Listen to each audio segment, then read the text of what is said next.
வணக்கம். தாவேகா சார்பில் இந்த கட்சிகளுக்கு பொதுக்கூட்டங்கள், ரோட் ஷோ போன்ற விஷயங்களுக்கு அனுமதி அளிப்பது தொடர்பாக வழிகாட்டு நெறிமுறைகள் விதிப்பது தொடர்பான பல்வேறு விஷயங்கள் என்பது மேற்கோள் காணப்பட்டு இந்த வழக்கு என்பது நடைபெற்று வருகிறது.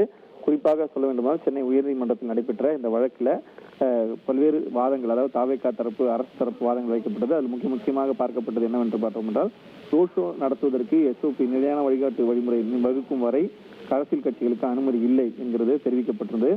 வழிகாட்டு வழிமுறைகளை வகுக்காவிட்டால் உத்தரவு பிறப்பிக்க நேரிடும் என தலைமை நீதிபதி தெரிவித்திருந்தார்.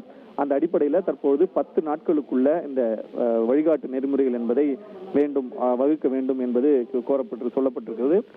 இதுக்கு தமிழக அரசு சார்பில் காவல்துறை, மாநகராட்சி, தீயணைப்புத்துறை, மருத்துவத்துறை உள்ளிட்டவர்களிடம் ஆலோசித்து தான் விதிமுறைகள் வகுக்க வேண்டும், உரிய கால அவகாசம் வழங்க வேண்டும் என தமிழக அரசு கோரிக்கை வைத்திருந்தனர். அந்த அடிப்படையில் தற்போது உயர்நீதிமன்ற நீதிபதிகள் இந்த 10 நவம்பர் இந்த வழக்கு விசாரணையை நவம்பர் 11ஆம் தேதிக்கு ஒத்தி வைத்திருக்கிறார்கள்.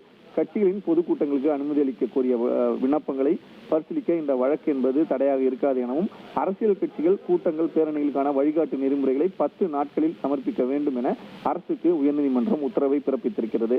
இந்த உத்தரவை பிறப்பித்ததற்கு பிறகாகத்தான் வழக்கை நவம்பர் 11ஆம் தேதிக்கு தள்ளி வைத்திருக்கிறார்கள். இந்த வழக்கை பொறுத்தவரையில் தாவேகா சார்பில் கரூரில் நடைபெற்ற இந்த ரோட் ஷோவின் போது 41 பேர் பலியான சம்பவம் தொடர்பாக பல்வேறு கட்ட வழக்குகள் பதிவு செய்யப்பட்டது. தற்போது இந்த வழக்கு என்பது தாவேகா சார்பில் பதிவு செய்யப்பட்ட வழக்காக பார்க்கப்படுகிறது.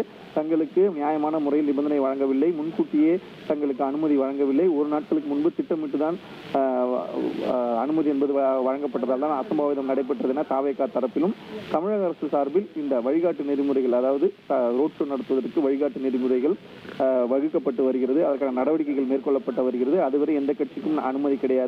ஆனால் அதே வேளையில பொதுக்கூட்டங்கள் போன்ற மற்ற விஷயங்களை, பிரச்சார வகைகளை அரசியல் கட்சிகள் நடத்துவதற்கு எந்த தடையும் கிடையாது என தெரிவித்தனர்.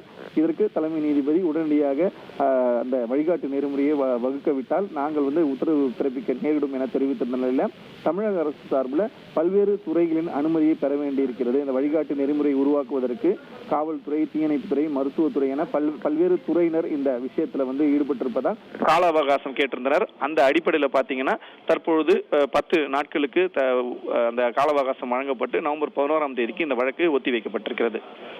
உங்களுடைய முழு விவரங்களுக்கு நன்றி சதீஷ் முருகன்.